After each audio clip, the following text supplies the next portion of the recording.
The morning sun gleamed off the chrome of 100 Harley-Davidsons lined up outside a small diner on the outskirts of a quiet American town. The Hells Angels had gathered for their annual charity run for kids, an event they'd been organizing for years to raise money for children battling cancer. Despite their intimidating appearance, leather jackets, tattoos, and roaring bikes, their mission today was simple: to ride for hope. The leader of the pack, Rick Steele Dawson, gave a quick nod to his brothers and sisters as engines thundered to life. "Remember why we're doing this," he said, his deep voice cutting through the noise. "For the kids. Ride safe." The convoy rolled out, flags flying high, drawing smiles from onlookers as they passed through town after town. Kids waved from sidewalks, parents cheered, and shop owners dropped money into donation buckets. Everything was going smoothly until they hit a long stretch of country road outside Maple Creek, a place known for its quiet charm and its suspicion of outsiders.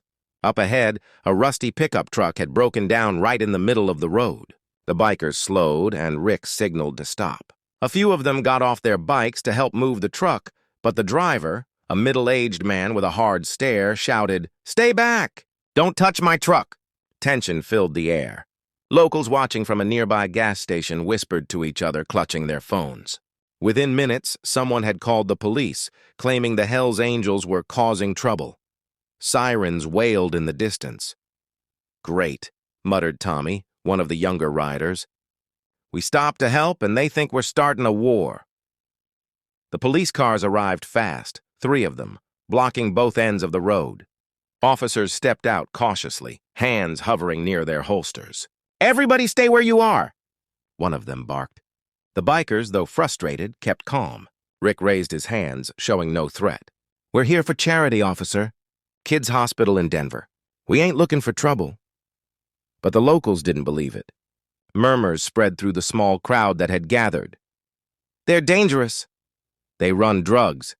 They're just pretending." The more they talked, the more the tension built.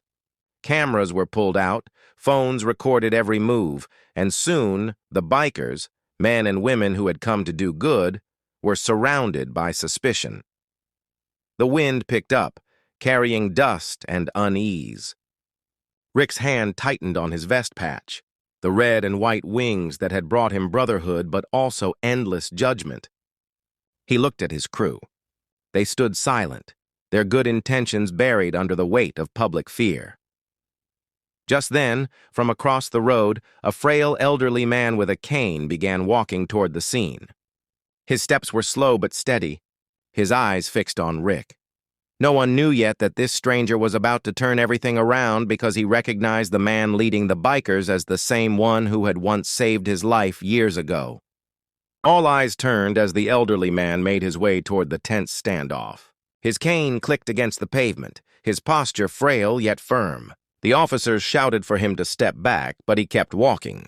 "Let him come," Rick said quietly, recognizing the face beneath the sun hat. It was George Miller, a retired war veteran who once lived 2 towns over.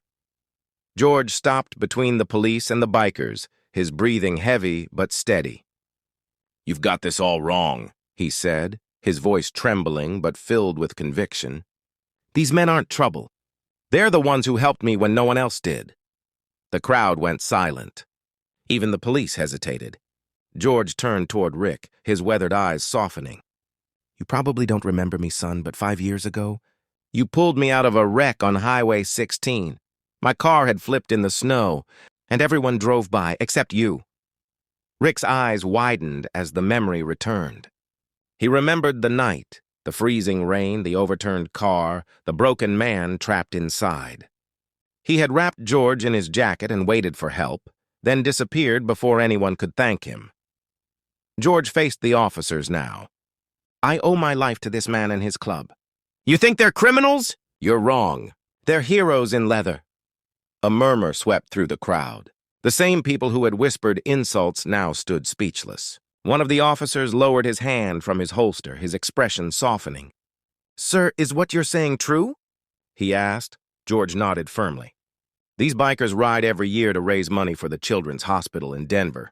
They've helped rebuild homes, fed veterans, and buried brothers who served this country. You judge them by their jackets, but you don't see their hearts. Tears welled in the eyes of a woman holding her child. She stepped forward and dropped a folded $20 bill into the biker's donation bucket. "I'm sorry," she whispered. "Thank you for what you do." Others followed, offering money, handshakes, and apologies. The officers exchanged glances, then one of them spoke. "You folks are free to go, and, thank you for what you're doing." Rick nodded respectfully. "Appreciate it, officer." George smiled faintly. "You just keep doing what you do, son. The world needs more men who ride for others." Rick gripped the old man's hand. "And it needs more men like you, sir." With the tension gone, engines roared back to life. The convoy rolled forward again, this time with the police leading the way, clearing roads for them. Locals waved as they passed, and children held up signs that read, "Thank you, angels." As the sun dipped low over the horizon, Rick looked in his mirror and saw George standing by the roadside, waving his cane high with a proud smile. For once, the world saw the Hells Angels not as outlaws, but as brothers on a mission of hope and humanity.